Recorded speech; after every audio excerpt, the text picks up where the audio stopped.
బిస్మిల్లాహిర్రహ్మానిర్రహీం. అల్ గఫూర్ 26 అల్ గఫూర్ అల్లాహ్. అల్ గఫూర్ అంటే అమితముగా క్షమించేవాడని అర్థం.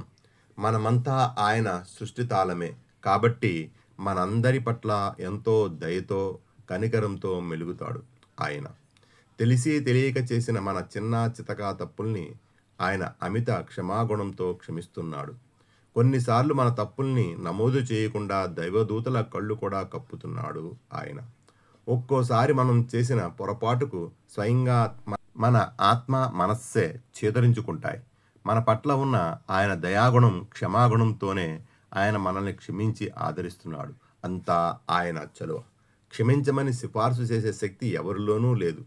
అల్లాహ్ మాత్రమే తీర్పు దినానికి యజమాని. ఆ రోజు ఎవరి అధికారము సిఫారసు చెల్లదు. అల్లాహ్ మాత్రమే మనల్ని క్షమించేవాడు. ఒక్క షిర్కును అల్లాహ్ను కాదని మరొకరిని ఆరాధించడం తప్ప ఆయన తలస్తే మన ఏ తప్పైనా క్షమించగలడు. అయితే మనం చేసిన తప్పుల పట్ల పొరపాట్ల పట్ల నిజమైన పశ్చాత్తాపం చెందితే అల్లాహ్ వాటిని తప్పకుండా క్షమిస్తాడు. మనో నిగ్రహం కోసం మన గ్రహాలను కానీ చెట్టు పుట్టల్ని కొలిచేటట్లయితే అల్లాహ్ మనల్ని ఎన్నటికీ క్షమించడు. ఇలా చేస్తే నరకం పాలవక తప్పదు.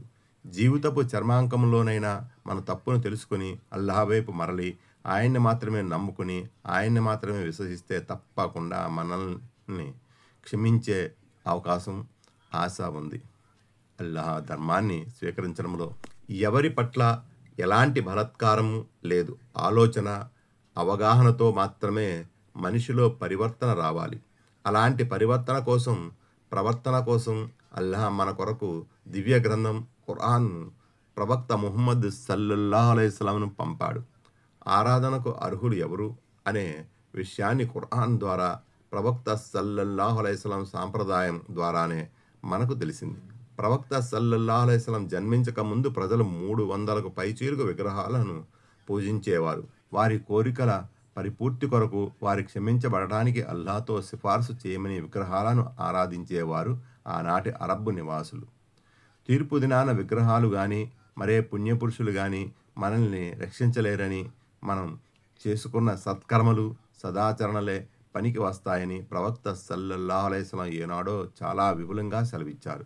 ఈ ప్రపంచానికి అల్లాహ్ మనందరినీ క్షమించాలని, ఆయన ప్రవక్త సల్లల్లాహు అలైహి వసల్లం చూపిన మార్గానుసారం మన జీవనం సాగాలని ఆశిద్దాం. మిమ్మల్ని అల్లాహ్ క్షమించాలని మీరు కోరుకోరా? అల్లాహ్ గుణం ఏమిటంటే ఆయన క్షమించేవాడు, కరుణించేవాడును. దివ్య ఖురాన్ 24:22.